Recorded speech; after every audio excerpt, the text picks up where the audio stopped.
김정은의 단 한마디에 전 세계가 발칵 뒤집혔습니다. 지금 당장 중국 어선을 전부 쫓아내라. 새벽 1시 청진 해군 작전실이 비상사태에 돌입했고 북한은 70년 가까이 의지하던 중국을 향해 등을 돌렸습니다. 도대체 무슨 일이 벌어진 걸까요? 전 세계 군사 분석가들이 도대체 무슨 일이 있었는지 묻고 있습니다. 한국은 왜 움직였고 북한은 왜 흔들렸을까요? 이 스토리에 숨겨진 진짜 이야기는 무엇인지 지금 보여드립니다. 저는 그날 아침 평양 TV 생중계를 보면서 경악했습니다. 북한의 최신 구축함 강건호가 진수식 도중 갑자기 옆으로 기울더니 그대로 침몰해버린 거예요. 화면 속 김정은의 얼굴이 점점 굳어지는 게 선명하게 보였죠. 저는 유엔 해양안보기구 수석기술자문으로 일하고 있지만 사실 탈북자 출신이라는 걸 아는 사람은 많지 않습니다. 그래서 더욱 충격적이었어요. 이게 진수식이 맞습니까? 평양 현장의 한 간부가 당황스럽게 물었지만 아무도 답할 수 없었죠. 배는 이미 절반 이상 물에 잠겨 있었거든요. 김정은이 자리를 박차고 일어나며 호통을 치는 모습이 카메라에 잡혔습니다. 그 순간 생중계가 끊어졌어요. 다음 날 국제 언론들이 일제히 보도했습니다. 북한의 자존심이 바다 밑으로 가라앉았다고 조롱했죠. 군사 전문가들은 설계 결함과 기술 부족을 지적했어요. 저는 그 뉴스를 보며 복잡한 감정에 휩싸였습니다. 한편으로는 안타까웠고 다른 한편으로는 제가 그곳 출신이라는 사실이 새삼무겁게 다가왔거든요. 북한은 즉시 국제사회에 기술 지원을 요청했습니다. 하지만 미국은 핵 포기를 조건으로 내걸었고 중국은 경제 협력 확대를 요구했어요. 러시아도 마찬가지였죠. 모든 나라가 자국의 이익을 먼저 계산하며 조건을 제시했습니다. 왜 저 배가 옆으로 기울고 있지? 진수식 현장에 있던 외국 기자가 찍은 영상에서 누군가 당황스럽게 외치는 소리가 들렸어요. 그 목소리가 계속 제 머릿속에 맴돌았습니다. 저는 그날 밤 잠을 이루지 못했어요. 어린 시절 압록강을 건너던 그 추운 밤이 자꾸 떠올랐거든요. 세계 언론들은 연일 북한의 기술력 부족을 조롱했습니다. 하지만 저는 알고 있었어요. 그들도 나름대로 최선을 다했을 거라는 걸 말이죠. 다만 기술과 경험이 부족했을 뿐이었어요. 그런데 아무도 그들을 이해하려 하지 않았습니다. 우리가 이걸 어떻게 만회하지? 평양의 한 간부가 한숨을 쉬며 말했다는 소식이 들려왔어요. 저는 그 말을 듣고 가슴이 아팠습니다. 고향을 떠난 지 18년이 지났지만 여전히 그곳은 제가 태어난 땅이었거든요. 저는 10살 때 어머니 손을 잡고 압록강을 건넜습니다. 그때부터 제 인생은 완전히 달라졌어요. 남한에 정착한 후 학교에서 받은 시선들이 아직도 생생해요. 아이들은 제가 다르다는 걸 금방 알아챘거든요. 야, 너 북한에서 왔다며? 중학교 때 한 그부가 대놓고 물었어요. 저는 그때마다 어떻게 답해야 할지 몰랐습니다. 부인할 수도 없고 인정하자니 또 다른 시선들이 따라왔거든요. 선생님들도 저를 특별하게 대했어요. 동정 섞인 시선이었죠. 고등학교 때는 더 심했습니다. 성적이 좋으면 특례로 대학 갈 거지? 라는 말을 들었어요. 제가 아무리 노력해도 실력이 아닌 출신으로 평가받는 게 서러웠습니다. 그래서 더욱 열심히 공부했어요. 누구도 제 실력을 의심하지 못하게 만들고 싶었거든요. 서울대? 그거 특례 아니야? 대학 입학 후에도 그런 말들이 계속 따라다녔어요. 저는 그때마다 마음속으로 다짐했습니다. 언젠가는 제 실력만으로 인정받는 날이 올 거라고 말이죠. 그래서 더욱 치열하게 공부했어요. MIT에서 해양공학 박사 학위를 받을 때까지 저는 단 한 번도 제 출신을 핑계로 삼지 않았습니다. 오히려 그것이 제게는 더 큰 동기가 되었어요. 남들보다 2배, 3배 노력해야 한다는 걸 일찌감치 깨달았거든요.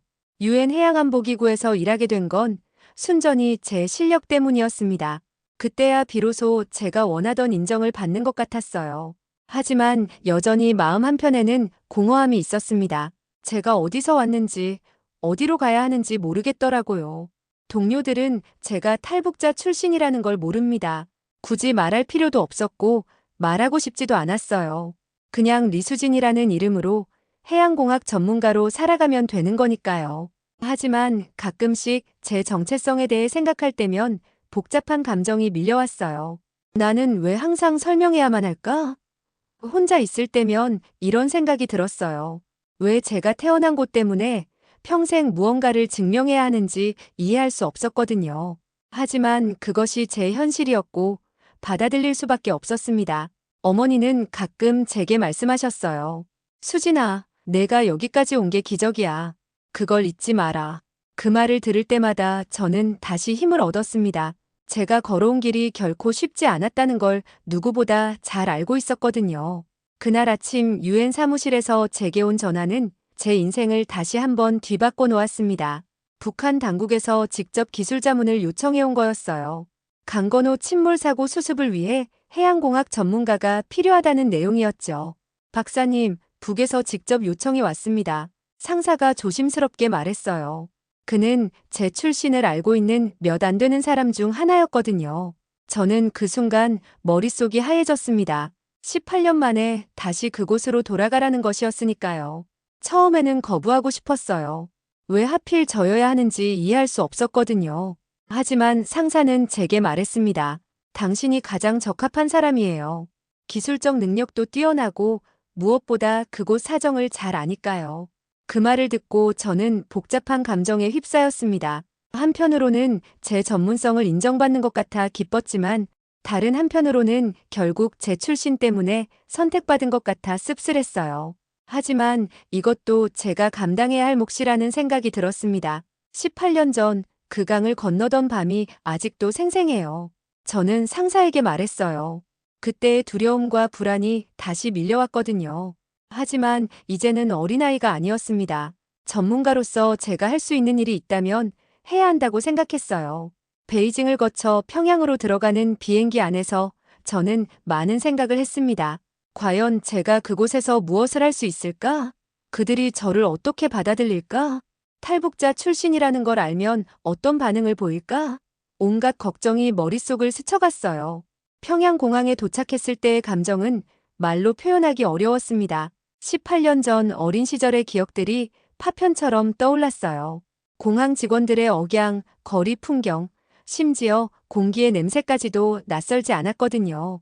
청진으로 가는 길에서 저는 창밖을 바라보며 생각했어요. 제가 이곳을 떠난 건 올바른 선택이었을까? 만약 남았다면 지금 어떤 모습으로 살고 있을까? 그런 가정은 의미가 없다는 걸 알면서도 자꾸 그런 생각이 들었습니다. 내가 다시 저 땅을 밟을 줄은. 청진 항구에 도착해서 저는 혼잣말을 했어요.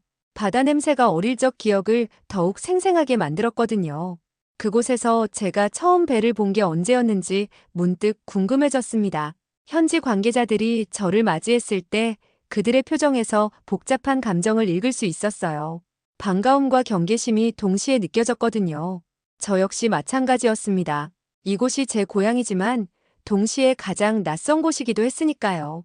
청진 항구 회의실에서 저는 믿을 수 없는 소식을 들었습니다. 한국 정부가 북한에 여수함을 무상으로 제공하겠다는 제안을 했다는 거였어요. 그것도 단돈 11만 원의 말이죠. 임대료 명목으로 받는 상징적인 금액이었습니다. 11만 원이라고요? 뭘 숨기고 있는 겁니까? 북한 간부 중 한 명이 의심스럽게 물었어요.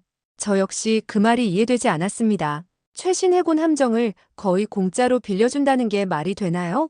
분명히 숨겨진 조건이나 의도가 있을 거라고 생각했어요. 회의실 분위기는 점점 험악해졌습니다. 북한 관계자들은 한국의 진짜 속셈이 무엇인지 파악하려 애쓰고 있었어요. 누군가는 이것이 정보 수집을 위한 첩보 활동이라고 주장했고 또 다른 누군가는 통일 정책의 일환이라고 분석했습니다. 이게 도와주는 건가, 감시하는 건가? 한 간부가 날카롭게 물었어요. 저는 그 말을 듣고 마음이 복잡해졌습니다. 정말 한국이 순수한 의도로 도움을 주려는 건지 아니면 다른 계산이 있는 건지 확신할 수 없었거든요. 제가 18년 전 한국으로 간 탈북자라는 사실을 아는 사람은 그 자리에 많지 않았습니다. 하지만 몇몇 고위 간부들은 제 신분을 파악하고 있었어요. 그들의 시선에서 미묘한 경계심을 느낄 수 있었거든요. 북한 내부에서도 의견이 갈렸습니다. 일부는 이 기회를 놓치면 안 된다고 주장했고 일부는 함정의 가능성이 높다며 반대했어요. 강건호 침몰 이후 체면이 말이 아니었는데 나만의 도움을 받는다는 것 자체가 굴욕이라고 생각하는 사람들도 있었습니다. 조건이 없다는 게 더 무섭습니다. 한 젊은 간부가 솔직하게 말했어요. 저는 그 말에 깊이 공감했습니다. 국제 정치에서 조건 없는 도움이란 존재하지 않는다는 게 상식이었거든요. 특히 분단국가인 남북한 사이에서는 더욱 그랬죠. 저는 그 자리에서 조심스럽게 의견을 제시했습니다. 기술적 관점에서 보면 여수함은 우리가 필요한 정확한 사양입니다. 청진 해역 순찰에 최적화된 함정이죠. 하지만 제 말에도 확신이 없었어요. 정말 한국이 무조건적으로 도움을 주려는 건지 의심스러웠거든요. 회의는 몇 시간 동안 계속됐지만 결론을 내리지 못했습니다. 너무나 파격적인 제안이었고 그만큼 의심스러운 부분도 많았어요. 저는 그날 밤 숙소에서 잠을 이루지 못했습니다. 정말 세상에 조건 없는 도움이라는 게 존재할까요? 어머니가 살아계시다면 뭐라고 하실까 생각해봤어요. 아마도 조심하라고 하실 것 같았습니다. 하지만 한편으로는 그래도 한번 믿어보자고 말씀하실 수도 있을 것 같았어요. 저는 그 밤 어머니가 그리워졌습니다. 일주일 후 여수함이 실제로 청진 항구에 도착했습니다. 저는 그 순간을 목격하고 있었어요. 깨끗하고 현대적인 함정이 천천히 접어나는 모습이 꿈만 같았거든요. 정말 11만 원에 이런 배를 빌려주다니요. 한국해군 최동훈 공사가 인수인계를 위해 함께 왔습니다. 그는 생각보다 소탈하고 진솔한 사람이었어요. 북한 관계자들과 만나면서도 전혀 거만하지 않았거든요. 우리는 받은 은혜를 돌려주는 것뿐입니다. 최동훈 공사가 말했을 때 저는 깜짝 놀랐어요. 받은 은혜라니요? 무슨 말인지 이해할 수 없었거든요. 북한과 한국 사이에 무슨 은혜가 있었을까요? 그가 설명했습니다. 6.25 전쟁 당시 북한 어민들이 표류하던 우리 해군을 구조해준 적이 있습니다. 그때의 고마움을 잊지 않고 있어요. 저는 그 말을 듣고 가슴이 뜨거워졌습니다. 70년 전의 일을 기억하고 있다는 게 놀라웠거든요. 그날 밤 그 추운 강을 건넸던 우리를 기억하시나요? 최동훈 공사가 제게 조심스럽게 물었어요. 그가 제 신분을 알고 있다는 걸 그때 깨달았습니다. 저는 고개를 끄덕일 수밖에 없었어요. 그날 밤 저는 어머니에게 전화를 걸었습니다. 18년 만에 북한 땅에서 드리는 안부 전화였어요. 어머니는 제 목소리를 듣고 펑펑 우셨습니다. 수진아, 정말 그들이 도와준 거야? 어머니가 떨리는 목소리로 물으셨어요. 저는 그날 있었던 일을 자세히 말씀드렸습니다. 11만 원으로 빌려준 여수함 이야기, 최동훈 공사의 진심 어린 말들을 모두 전해드렸어요. 그렇구나. 그게 형제의 무게구나. 어머니가 한숨을 쉬며 말씀하셨어요. 그 말을 듣는 순간 저는 눈물이 터져 나왔습니다. 18년 동안 단 한 번도 울지 않았던 제가 그날 밤 어린아이처럼 울었어요. 어머니는 계속 말씀하셨습니다. 수진아, 세상에는 조건 없는 마음이 있단다. 우리가 그걸 잊고 살았을 뿐이지. 저는 그 말을 듣고 지금까지 제가 얼마나 경계심 속에서 살았는지 깨달았어요. 엄마, 저 이제 알 것 같아요.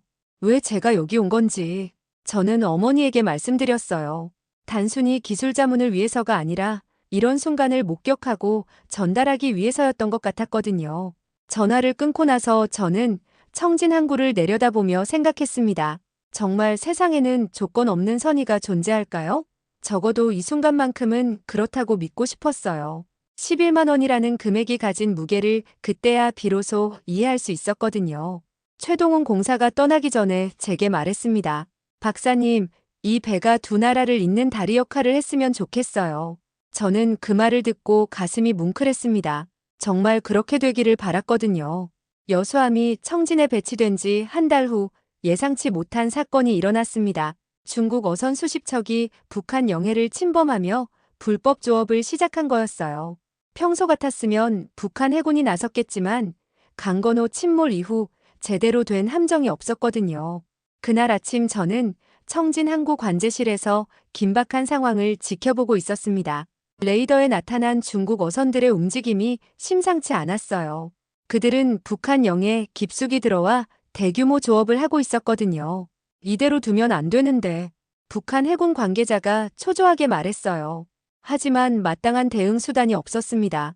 작은 경비정으로는 수십 척의 중국 어선을 상대하기 어려웠거든요. 그때 누군가 제안했습니다.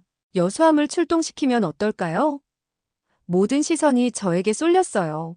한국 함정을 북한 해역에서 운용한다는 것, 게다가 중국 어선을 상대로 한다는 것이 과연 가능한 일인지 의문이었거든요.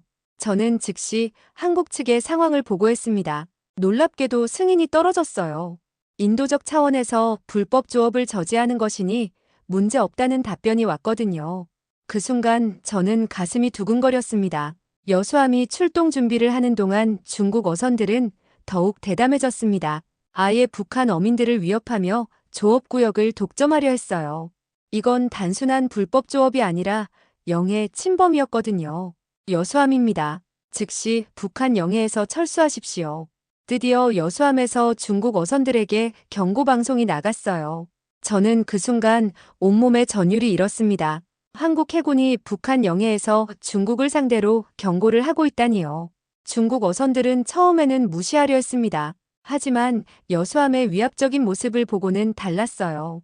최신 무장을 갖춘 현대식 함정이 당당하게 접근하고 있었거든요. 남조선, 진짜 배를 보낸 건가? 중국 어선 중 한 척에서 당황스러운 무전이 들려왔어요. 그들도 이런 상황을 예상하지 못했던 것 같았거든요. 한국과 북한이 협력해서 자신들을 견제할 거라고는 생각하지 못했을 테니까요. 여수함은 국제법에 따라 정확한 절차를 밟았습니다. 경고방송을 3번 반복한 후 더 강력한 조치를 취할 수 있다고 통보했어요. 그제야 중국 어선들이 움직이기 시작했습니다. 총 한 방 없이 상황이 정리됐습니다. 여수함 함장이 보고했을 때 저는 안도의 한숨을 쉬었어요. 무력 충돌 없이 평화적으로 해결된 것이 다행이었거든요. 그날 북한 관계자들의 표정이 달라졌습니다. 여수함이 실제로 자신들의 영해를 지켜준다는 것을 확인했거든요. 11만 원에 빌려준 배가 이렇게 실질적인 도움을 줄 줄은 몰랐을 거예요. 저는 그날 밤 바다를 바라보며 생각했습니다.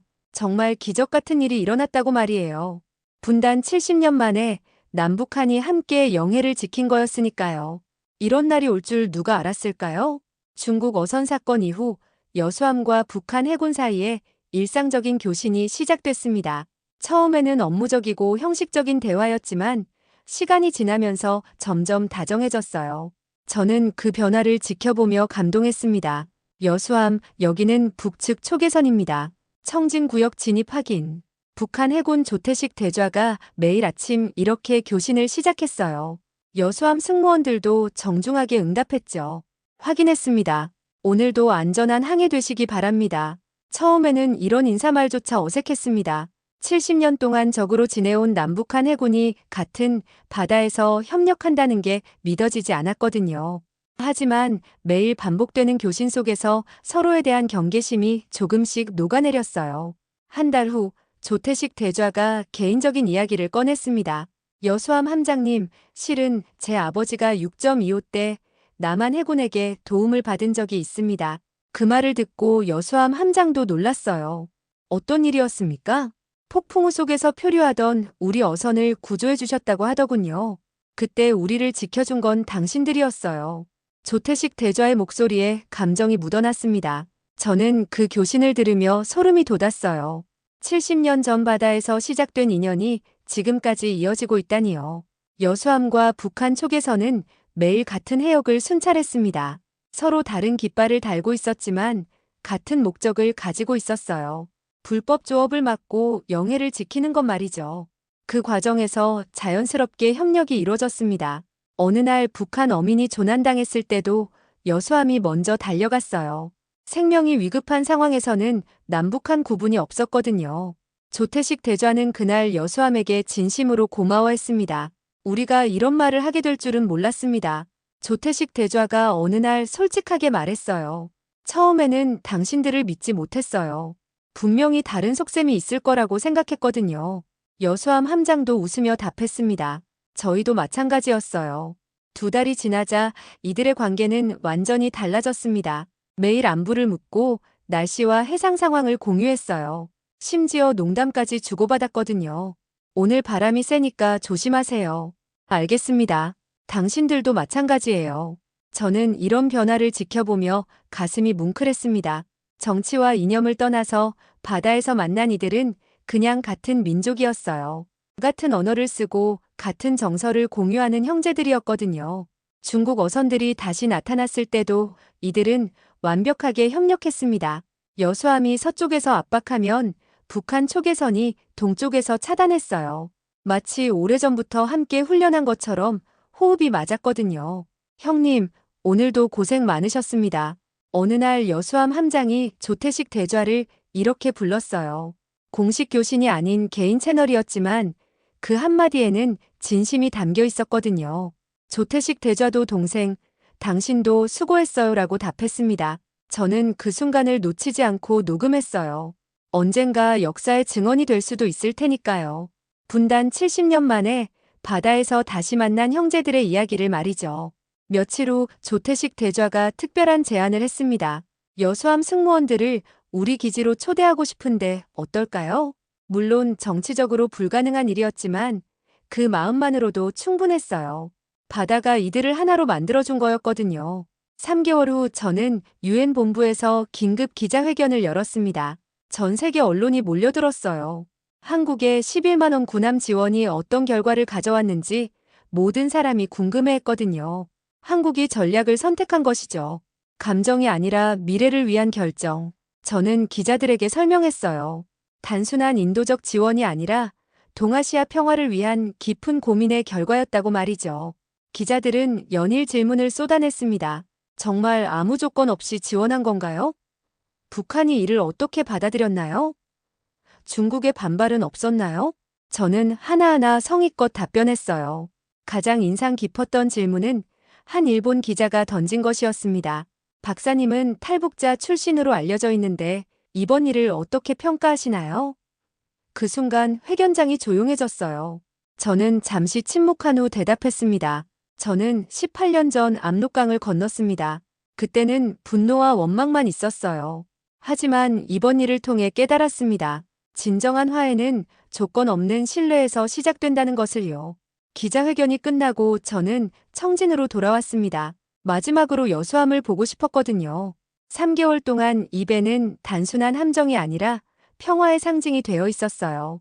바다에 떠있는 여수함을 바라보며 저는 아버지 생각이 났습니다. 아버지는 제가 어릴 때 바다에서 사고로 돌아가셨거든요.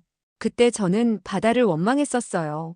하지만 지금은 바다가 사람들을 이어주는 다리라는 걸 알게 됐습니다. 아버지, 바다가 지금 우리를 하나로 묶어주고 있어요. 저는 바다를 향해 속삭였어요. 아버지가 살아계셨다면 이 광경을 보고 어떻게 생각하셨을까요? 분명 자랑스러워 하셨을 거예요. 조태식 대좌가 저에게 작별 인사를 왔습니다. 박사님 덕분에 우리가 많은 걸 배웠어요. 세상에는 정말 조건 없는 선의가 있다는 것을요. 그의 말을 듣고 저는 가슴이 뭉클했습니다. 최동훈 공사에게서도 연락이 왔어요. 박사님, 이번 일이 역사의 전환점이 될 것 같아요. 작은 시작이지만 큰 변화의 씨앗이 될 거예요. 저도 그렇게 믿고 싶었습니다. 한국으로 돌아가는 비행기 안에서 저는 지난 3개월을 되돌아봤어요. 처음에는 두려움과 의심으로 시작됐지만 결국 희망과 감동으로 끝났거든요. 11만 원이라는 작은 금액이 이렇게 큰 변화를 만들어낼 줄 누가 알았을까요? 50년 후 우리 후손들이 이날을 기억하겠죠. 저는 창밖을 바라보며 생각했어요. 2025년 여름 바다에서 다시 만난 남북한의 이야기를 말이죠. 그들이 이 이야기를 들으면 어떤 기분일까요? 어머니에게 전화를 걸어 모든 이야기를 들려드렸습니다. 수진아, 내가 그 다리 역할을 해준 거구나. 어머니의 말씀을 듣고 저는 비로소 제 역할을 이해할 수 있었어요. 그날 밤 저는 일기를 썼습니다. 오늘 나는 역사의 증인이 되었다. 11만 원의 무게가 얼마나 무거운지 깨달았다. 진정한 형제에는 조건이 아니라 마음에서 시작된다는 것도 배웠다. 이 기록이 언젠가 누군가에게 도움이 되기를 바라며 말이에요.